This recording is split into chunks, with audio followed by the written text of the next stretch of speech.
maybe for the sake of just kind of jumping into things a little bit here as we begin talking, Terry, if you are there on the line with us and can chat, maybe you could help introduce this a little bit to all those out there from Goodwill, and in terms of why this is something you all just decided to bring forward as something that they could learn about today. Sure, happy to dig in. So good afternoon, everyone, and thank you so much for joining us. As Jeff mentioned, I'm Terry Levins, Manager of Resource Development and Engagement with GII. And over the past several months, I'm sure many of you have seen, or at least glanced at subject lines of emails from GII talking about data. Data is a hot topic within all industries now, and we are taking that very seriously, particularly through the Data Analytics Initiative here at GII.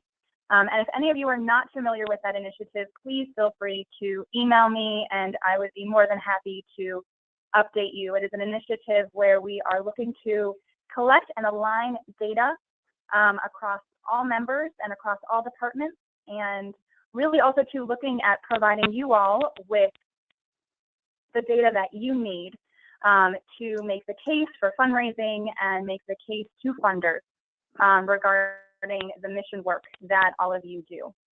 Now, particularly for philanthropy, data is and will be essential as competition for funding increases and donors are continually pulled in countless directions as far as where to donate their money.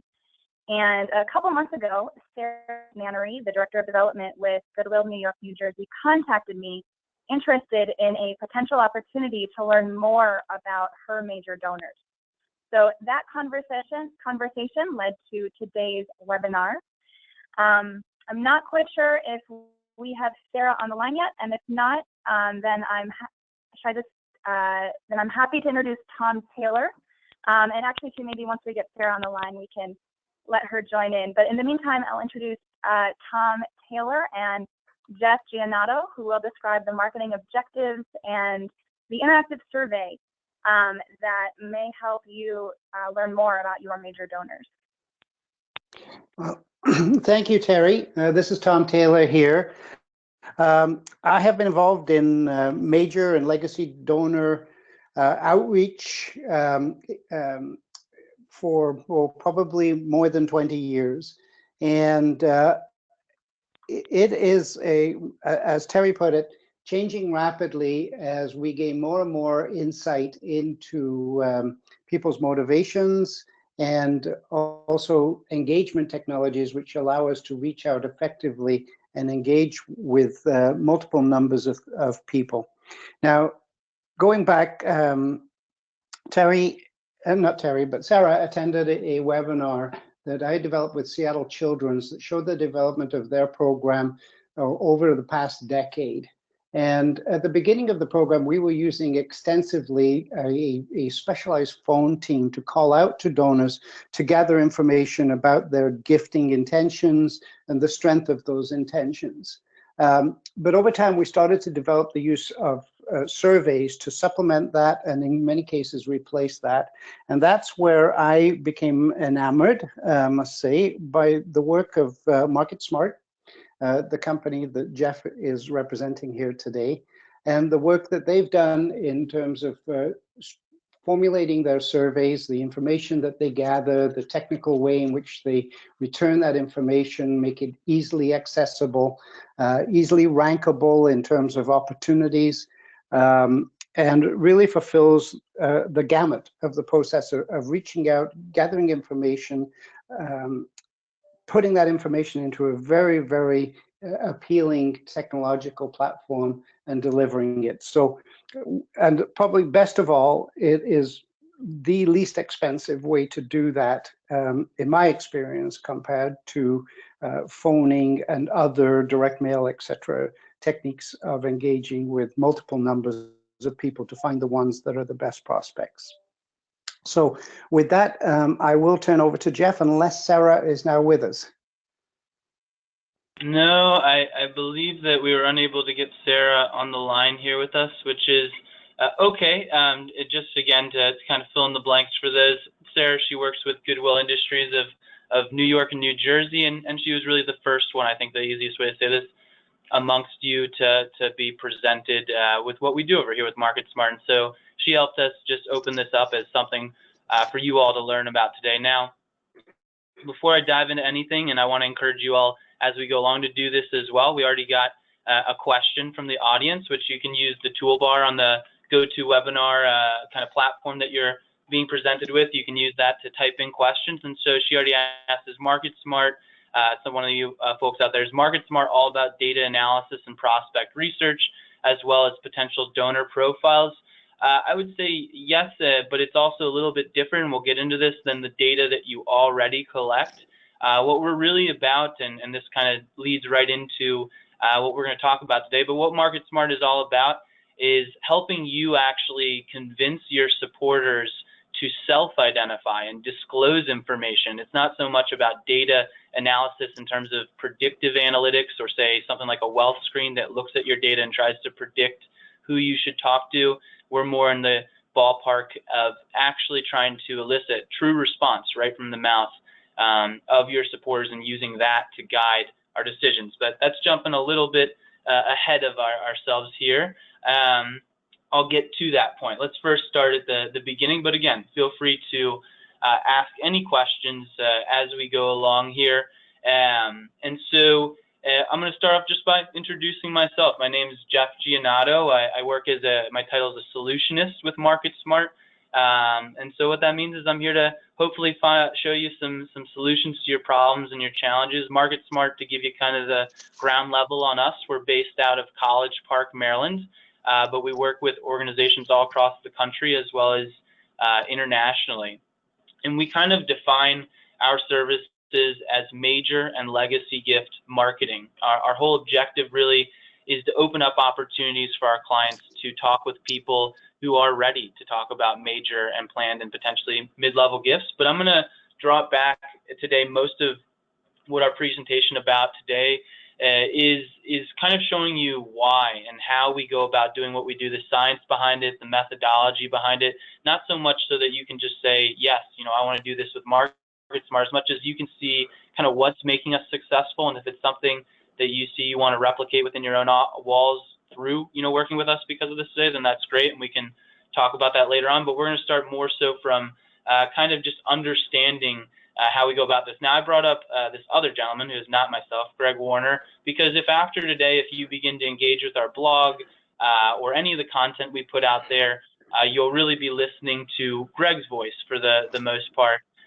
He really, to talk a little bit about him and really in that sense talk about us, Greg comes from the for-profit industry originally, in that about 15 plus years ago, he was doing direct marketing and developing sales leads through a marketing firm for Fortune 500 companies. So I say that because what I'm going to show you today, this survey that we use and these kind of tactics that we employ and the philosophies that we believe in, they all really have origins within for-profit marketing. We just kind of put a twist on them and reapplied them to planned and major gifts.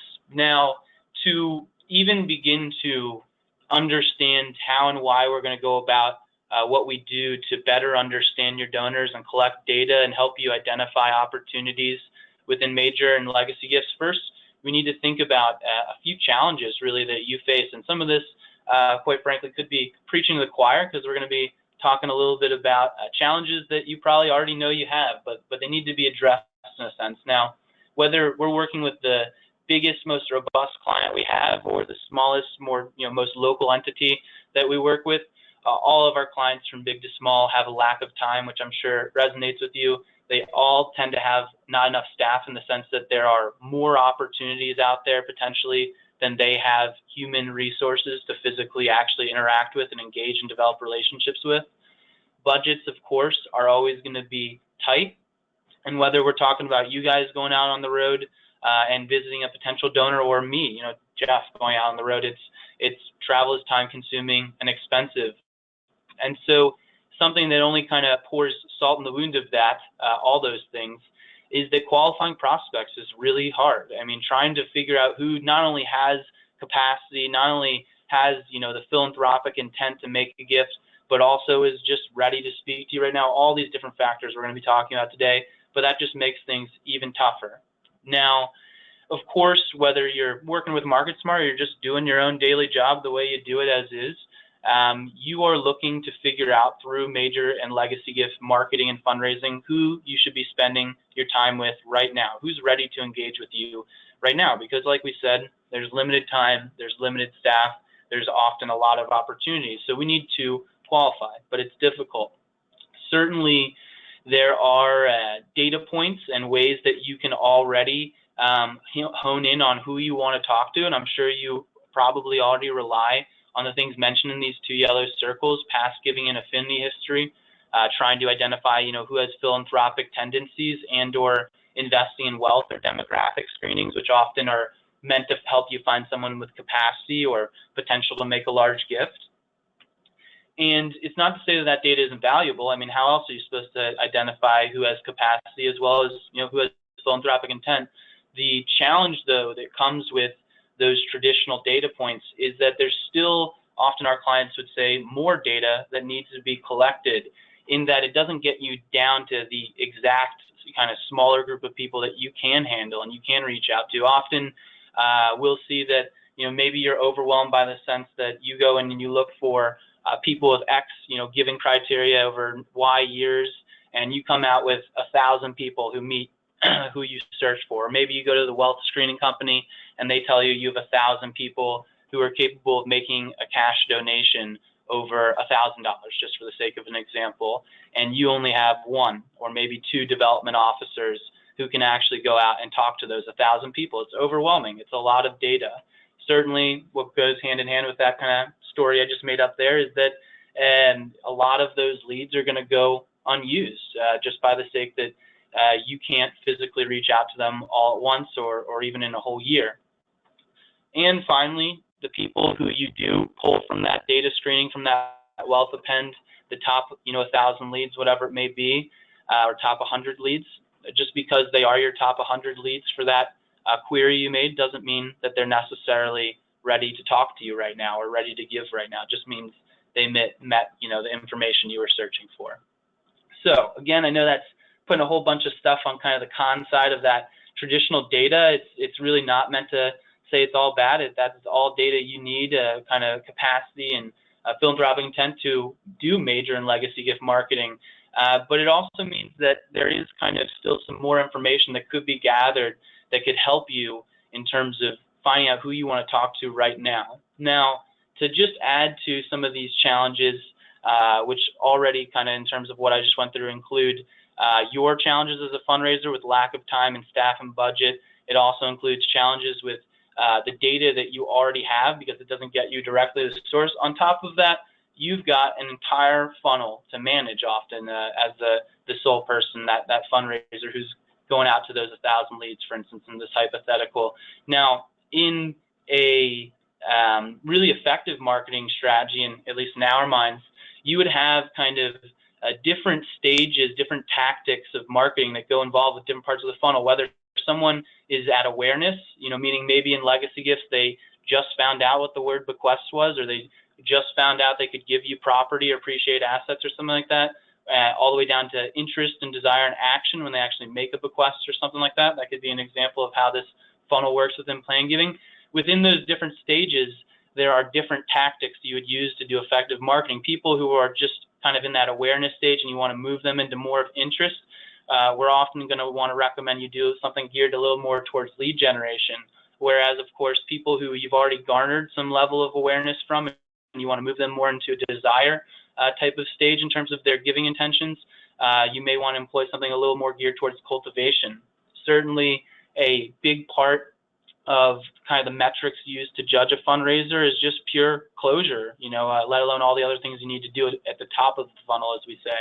And then finally, of course, even once you've received gifts and gotten major and planned giving donors, you need to steward those relationships thereafter. And so one of the challenges that's trying to be shown here is that you may already have a lot of kind of marketing and things that touch on different types of the parts of the funnel. Maybe you do a newsletter or a postcard and or a personal letter that goes out, and you have the VIP bulletin. You have things, that touch on these different parts of the funnel. But even if you have all that stuff, we would often ask our client, with all that marketing that goes out, do you still feel like you walk into work every day and take on the entire funnel from awareness to gift receive? Because if that's the case, you're probably, to some degree, and certainly there's circumstances that force this, but you are doing too much in terms of honing in your limited time, your limited staff, your limited resources strictly on closing the leads that are already generated. It's too big of a funnel to take on. And I'm going to talk about as we go along how to address these challenges, how to shrink your funnel, how to find the extra information you need beyond just wealth screens and philanthropic intent, and also how to kind of multiply yourself without necessarily adding more staff. So I just wanted to address that stuff in the beginning. Now, I'm going to talk a little bit about sort of kind of what we do, but also just a high-level strategy and philosophies we believe in to help you in the face of those types of challenges. What you need overall is a marketing strategy that doesn't just send touches to your prospects, but rather gets kind of like an 80-20 or 90-10 for you. It helps you identify the 10 or the 20%, that actually want to engage with you right now, while simultaneously creating that other 80% who need more cultivation, the top of the funnel, if you will, that we cultivate. But the key here, and I'll show you how we do it at least, is to create a strategy that cultivates the bigger group effortlessly in more of an automated fashion so that the fundraiser can really be focused on the people and zero in on the people who are ready to engage now and have everyone else kind of churn in the bucket through a separate process. So going back to kind of the data you have, of course, you're trying to find that 80-20, that 90-10 right from the start. And as I've been mentioning, you can use this data that you already have potentially to identify philanthropic tendencies and capacity. What we want to show you is how you can use marketing to find the other side of the picture, which is really the why, the human, behind these stats and this information. What is this person who has philanthropic tendencies and capacity? What is their story? What are their passions? Are they actually interested in giving? What are their influencers? Are they hot or cold? Are they ready to engage? Are they actually ready to meet? These are all pieces of information that we want to retrieve before you actually go out and make cold calls or cold visits to this group of prospects, so that we can line up a smaller group of people who have all of these qualities. They're philanthropic, they have capacity, and we know they're interested in giving, and we know they're engaged, and we know part of their stories, their passions, and their interests, which seems like a lot to be able to obtain, and data that may be out of your reach now, but I'm going to kind of show you how to do this all through surveying. Now, all of that means that you'll be able to close more gifts more efficiently because you'll be honing, again, your fundraiser will be focused on a smaller group of highly qualified, self-identified leads rather than just going out to the entire funnel. Now, going back to our funnel here, what I want to show you here, I'll pop over the next screen, is that as I was saying, in terms of creating a process that has you engage with people right now who are ready to talk right now and cultivate prospects effortlessly, it's not to say that we completely ignore kind of this awareness and interest stage. It means we want to develop a strategy that kind of lets the fundraiser be a bit hands-free with that group and be that much more focused on the desire and action and reconsider stage. For us at MarketSmart, although it doesn't have to be this way necessarily, we find it's most effective to start with a donor survey because, as I'll show you in a moment, that's going to allow your supporters to kind of self-identify where they are at in this process, whether they're at awareness or interest or desire or action. From there, we can make the system think based off their actual responses and use the data to actually nurture relationships. In our case, that automated process that I'm really suggesting is an automated email follow-up process in order to make it so that you don't necessarily have to lift a finger to make these messages go out, but rather you can just know that they're going out and you have air reinforcements. And sorry for the pause here. I've got a question from someone that said, how successful is the participation in the donor survey? It's very successful. I'm going to show you that in a moment, a real kind of stat that you can look at. Our average response rate on these types of surveys, though, to address the question at hand, is a 5% response rate. So quite a high level of engagement on these donor surveys in terms of a 5% response to them. But I'll show you even deeper details than that. From these automated emails that churn the bucket kind of on our client's behalf, we'll be able to build engagement and build interest and educate those who maybe you can't personally reach yourself in terms of your own personal bandwidth. But then we're also going to have all this information we're collecting go into a back-end dashboard that prioritizes all this information we're collecting and helps you, again, quickly find kind of the 80-20. All this will start to make more sense as I show you some actual examples here. But here we have it for the person who just asked that question. I'll show you the actual example of the survey so you can see how we collected these responses. But this would be an example of what we call a blended major and plan giving survey success. What we did in this one example that I'll show you here is we had worked with the Humane Society of Charlotte. In their case, they sent their survey to 9,000 individuals via email. However, we have many sample case studies with far fewer emails. If you're kind of thinking to yourself, I don't have that many emails, so just bear with us as we talk about this. After today, really, by the way, just to hint at it, will really be a chance to dive even deeper into individual questions about how this could work with your own specific Goodwill. Today, we want to give you kind of that high-level understanding of the process. But from there, we can move into really learning more about how this could fit for you specifically. Now, I'd mentioned we average a 5% response rate. In this particular case, they got more than that, a 6.4% response to those 9,000 emails we sent. These are folks actually self-identifying their age on the survey, and I'll show you right after I show these stats where we collected these age demographics and all the information I'm about to show you. But we can see that for the most part, folks were over the age of 40, 85% of the response, as well as over the age of 50, 63%, and so on and up. For some of these different questions that we include a question in there that asks about their plan giving intentions. This isn't an anonymous survey in any way, so we know all these people. 53 people said they already left the Humane Society in their will. 400 plus showed some level of interest in making a legacy gift, either now or in the future. In terms of some other types of data points that were collected within this type of survey, they had 38 people who said they were likely to talk face-to-face or on the phone with an officer. 22 said they're likely to give a donor-advised fund through a donor-advised fund. Before I even read through some of these stats, though, I think it could be beneficial to give you all a visual here to some degree of what I'm talking about, and then I'll come back to these stats. For instance, when I just read the folks who said they were likely to give through a donor-advised fund, this would be the survey itself for that Humane Society of Charlotte. In this questionnaire here, within the actual 6th question, so it's a little deeper in the survey, we're including a question that says, would you consider donating from a donor-advised fund? And they can say, I already do this, likely, somewhat likely, not likely, I will never. So when I'm saying, X number of people say they're likely to give through a donor-advised fund or talk face-to-face with an officer, or you'll see in a moment, we'll look at property, giving property or giving appreciate assets. That's what I'm kind of hinting at in terms of how these folks responded to the survey itself. Sorry, one moment. I'm just reading a message from one of our panelists, and I'm going to go back here. So at the end of this session, what we might be able to do, I'm going to see if I can do it. It was a suggestion from Terry just now that I was reading, is we might be able to take all of you off mute so that you can actually ask questions at the end here. So I'm going to reserve some time at the end for you all to ask potential, just speaking out loud, potentially your own questions at the end here if you're considering that. So going back on track here, these are some big questions that we're getting answered within these types of surveys.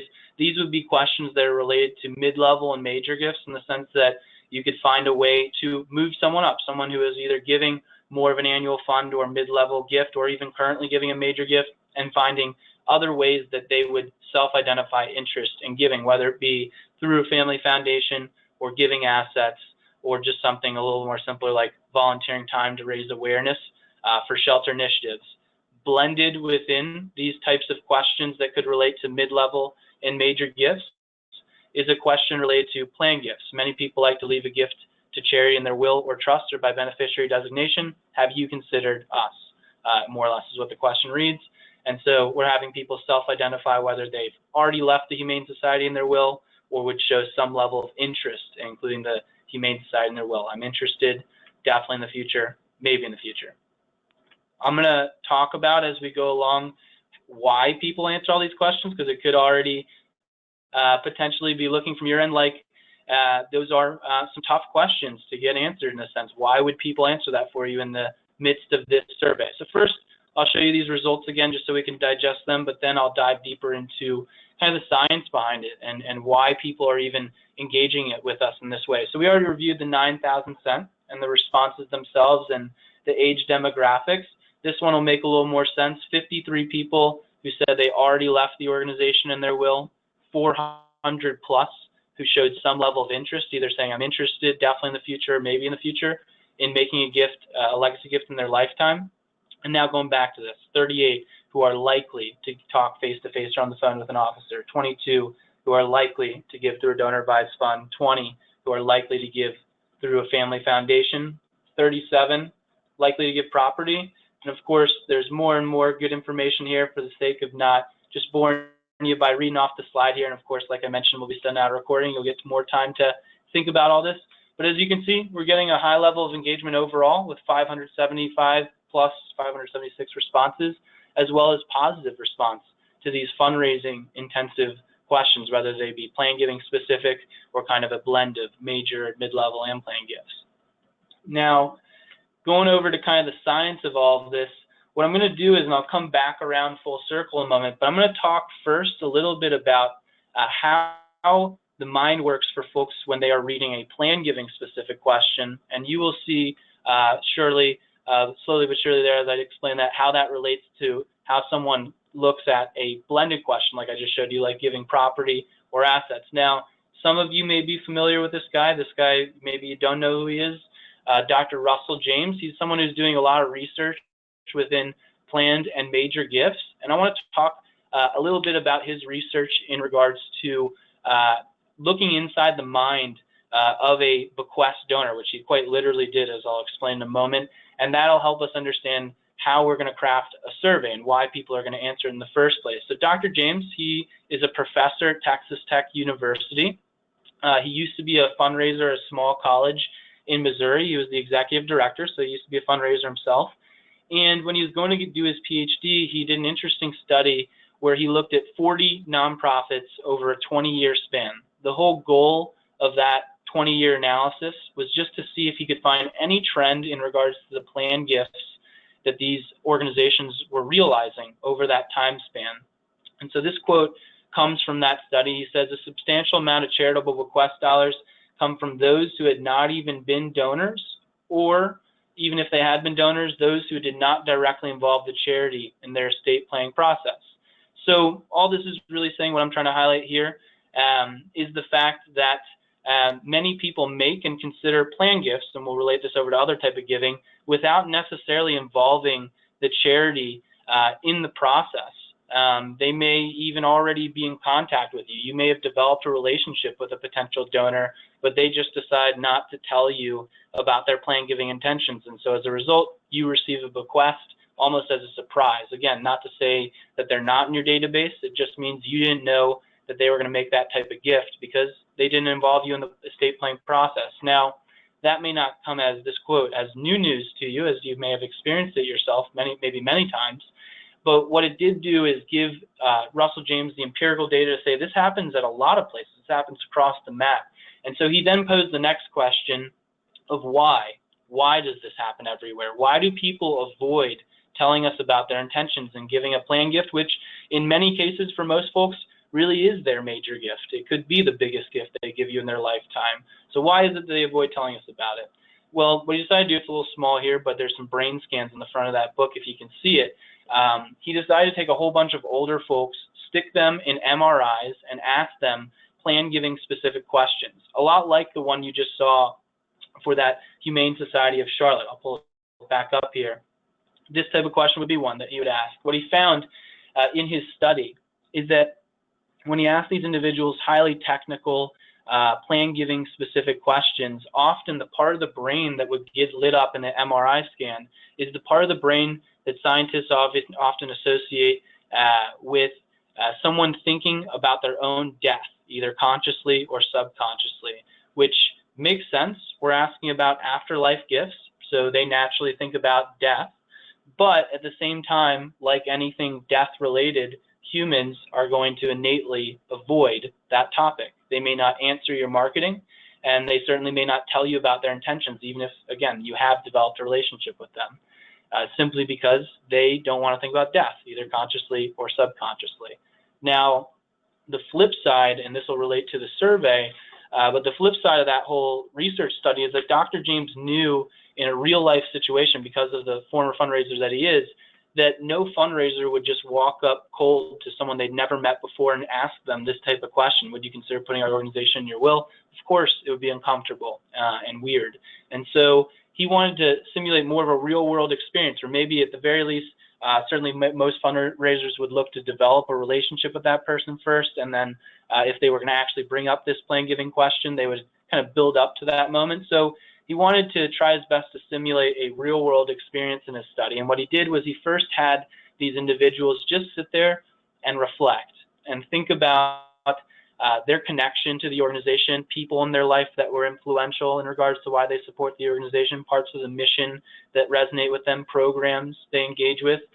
And after that, after having them go through that reflection period, he'd still address them with this plan giving technical question. But what he found in the brain scans now is that when he took them through that type of kind of series of questions, the part of the brain that would light up at the end in the MRI scans is the part of the brain that lights up in an MRI typically when someone is thinking about themselves in the third person. So what does all that mean? It means that he took a question that normally has someone innately think of death and avoid the question, but actually found a way to ask it while they were in a different state of mind. Literally, they were reflecting on life when they saw this question rather than thinking about death. And so we want to elicit that same exact response within this survey. A survey is wonderful because it lets you do that. It lets you take someone through a series of questions where you can have them be reminded of specific things before they get to a certain point in the marketing piece, like we've done here. What's been really fun and interesting, and something that you'll get to hopefully take advantage of if you were to do something like this with us in the future. But what's great is that now, having done this for almost a decade with MarketSmart, we know that this has an effect in other departments other than plan giving. In that, over time, our clients, when they would do kind of plan giving specific approaches, began to throw in new types of questions like you're seeing here related to blended gifts or major gifts or mid-level gifts. And what we found was the methodology that stands true, that's kind of a linear path of remind people of their life so that they don't think about death, that path for plan giving. It still applies within blended and mid-level major gifts, not so much that they're avoiding death per se, as much as potentially, rather than looking at this as a transaction, giving property or something like that, hopefully it is truly a reflection of the people in their life. As you see here, what is there an influential person in your life, animal or event that inspired you, as well as maybe the programs that they engage with and find most important and resonate most with them, and or the parts of the mission that engage them the most, or activities that they engage with the most. We're trying to just put them in a different mindset before they get to these types of questions. The overall output, again, just to come back to kind of what we're trying to address within major and plan gift marketing, this is a donor-centric way to go about this because it kind of elicits a nice type of response, not just a straight ask. We lead them into this type of inquiry where we just judge their level of engagement. But on your end as the fundraiser, we're going to hopefully get you more centered, more focused on the people who are saying likely or somewhat likely, or I'm interested, I already left you in my will. And then we can even add to that, layer that. Maybe you really just want to focus out of the group who says they're somewhat likely. You want to focus on people who said they were 60 to 69 or older, have no spouse, as well as no children. So we're going to help you identify that smaller group of people who want to talk to you now through this survey effort, as well as a bigger group of people who need more cultivation, more attention over time, in a sense, that may not require you personally to give that attention over time as much as just providing them an automated process of some sort. So I'm going to go back to my little deck here, and we will come back around to showing these surveys and looking at stats and things like that. But hopefully you're beginning to get a sense of, one, what the effect of and benefit of doing this type of strategy is for yourself in your own time, but then additionally, why your supporters are even going to engage with this in the first place. So we already covered Dr. James and his quotes here, and part of this we already covered as well, but we're going to use a survey to essentially help them get past the subject of avoidance. Another way to think of it is that we're kind of giving their medicine within a spoonful of sugar. The medicine is those plan giving asks and the demographic questions and potentially these major and mid-level questions. the spoonful of sugar is giving them the opportunity to, one, talk back to you and give their opinion, but two, do it in the midst of nostalgic, self-reflective questions that help them better understand how their life story is connected to your mission. As we covered, surveys are great because they put people in the right state of mind, as you're already seeing.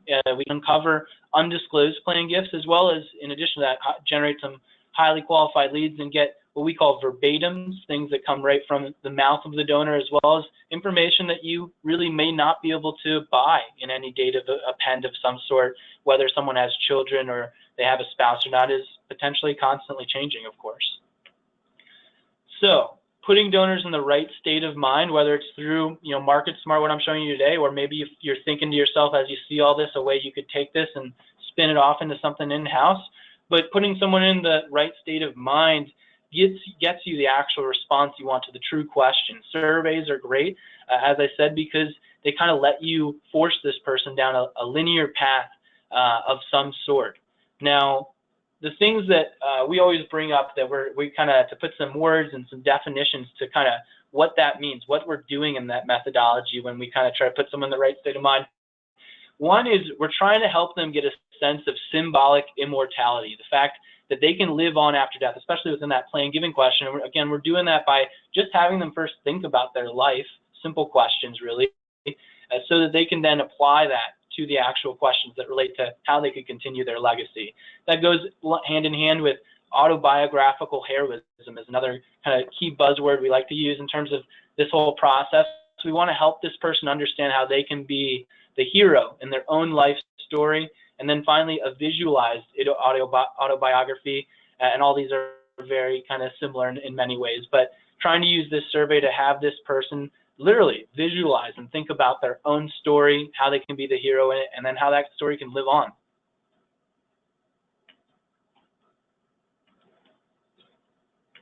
Now, one thing that we can do as we go along here is dive a little bit deeper into kind of the actual services themselves. I'm going to pop out of this little PowerPoint we've got here because we are already at kind of the 3:40 mark here Eastern time. So I want to make sure I leave a little bit of time for folks to ask even more questions, and potentially we're going to take all you guys off mute too, so you can ask questions away that way too. But we'll see what kind of mess we create doing that. But I think it'll work out okay. Now, one thing that I mentioned and hinted at as we've been going along is that a great thing that MarketSmart does, and kind of a benefit to working with us on all of this, is that we can take all this data, say the data you just saw collected on this survey, 500 plus responses, all this varied information, and we can actually funnel it all into a dashboard that prioritizes and scores all these responses. It's a huge side of the value that we provide our clients. So one side is giving you all the expertise you're hearing now, having the knowledge and the time to test out all the things to get you the right response. But then additionally, it's going to be helping you organize all this, because like I've been saying all along, most of our clients aren't too dissimilar from yourself probably, in that 1, 2 man or woman team is really heading up, going out to these prospects. So what we do in this back end, which isn't meant to replace your database or your CRM or anything like that, it's kind of just a different tool, is we're going to score every response that comes into this survey. I've already pulled up an example here just so I can show you one. Now we can see this is one of the responses from that Humane Society. We can see some of that softer information where we were trying to have this person think about their own life and how it relates. So we said, in what ways do you engage with us? They donate, they volunteer, they adopted a dog or cat, they take behavior and training classes, they read the newsletter, they go to the website, they engage weekly. Their favorite program is the behavior program. I'll come back to these giving related questions, but just to show you even more stuff of reminding our own life, you know, do you have a special story about your involvement with our organization, or perhaps an animal memory you'd like to share? She shared a long note here. I always loved animals and I've had dogs for years, and I won't dive all the way deep into her response there. And then we even have, I guess that's a lot of the kind of softer information there, but all that goes into kind of having her reflect and think about why she even cares in the first place. Now we have the down and dirty type information. She already left the organization in her will for where use needed most. You guys haven't seen this question, but where do we rank among charities you support? You're my top choice for charitable giving. for some of these other questions, would you give property? Would you give assets? She said likely to both of those two questions, but not likely to give through a family foundation or a donor advised fund. And then for her demographic questions, we can see down here, 60 to 69 female, not married or divorced, with no kids and a bachelor's degree. A lot of great info there in that response. We can also go to this score impact area and quickly see all of that prioritized and highlighted. Why is she one of our top leads for this client with an 890? It's for everything we saw. She wants to give property and assets. It's very almost equally important that she has no children, in the sense that that potentially gives her capacity to make a larger gift. She has no heirs to her own estate in a sense. And we're a top choice for charitable giving. Had she been, 80 to 89, for instance, she would have gotten even more points for that as well. So we're helping you through this back end, quickly identify who out of that big response you want to talk to first, all in the name of the same thing that I was kind of preaching upon at the beginning here, of not just kind of having you take on the whole funnel, but really getting you targeted on the folks who are more in that desire and action stage, the smaller group of people who are worth your time. And that's rather the wrong way to say it, but not so much worth your time, but as much as you can give them your time. You have the bandwidth to provide them your time. So as we're coming closer to kind of the top of the hour here, I think it might be coming close to a good time to try to bring all of you into the picture, into asking questions of any kind. So what I'm going to do here is go to my attendee list, and I'm going to try to unmute each and every one of you here. So be prepared here that you can, if you want, you can put your own phone on mute after that. But I'm going to give you guys the chance to talk back to me and ask questions of any kind. So I'm going through the list. Bear with me for a second here as I go down. So as I do this, I'm going one by one. There's 11 here today. I'm going through just one by one here, so bear with me. Unmuting everybody. Okay. So out of those of you who are potentially with us, which I may have gotten somebody who's in the car or something like that, I don't know. But I was going to see if there's just any questions out there that anybody was thinking. You can feel free right now. You're all unmuted to ask me any question at all that maybe you've been thinking as I've been going along. If there are no questions, though, I can also continue showing you some different information about this as well as some next steps. But I'll be quiet here for a second. Anybody wants to holler out any type of question, feel free here. Hey, Jeff. This is Sarah. Hello. And you're coming a little echoed, so I will repeat any question you ask. This is Sarah from New York, New Jersey. I'm getting an echo too. That's all right. I can still hear you, and any question, if you have a question of any kind, I can repeat it to the audience so that they can understand what you asked. But do you have any questions so far, Sarah? Well, I just wanted to say I was the first contact on this, and I just wanted to say that it was really intriguing to me, specifically applying to Goodwill. We have a lot of potential and gifts. We have a lot of donors who've been giving to us for many years that just need in the development office, and I think that's full of a lot of people. So this tool was really intriguing in terms of doing some of that pre-analysis and also the automatic follow-up to kind of strategize. Oh.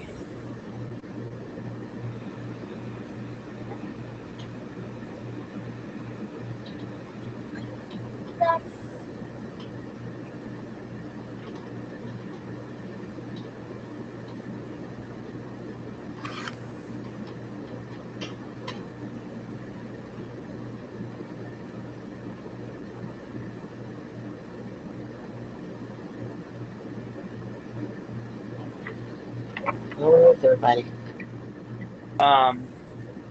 Oops. So I want to wrap things up here. Is there any other just questions, comments, anything anybody was thinking as we've been going along so far?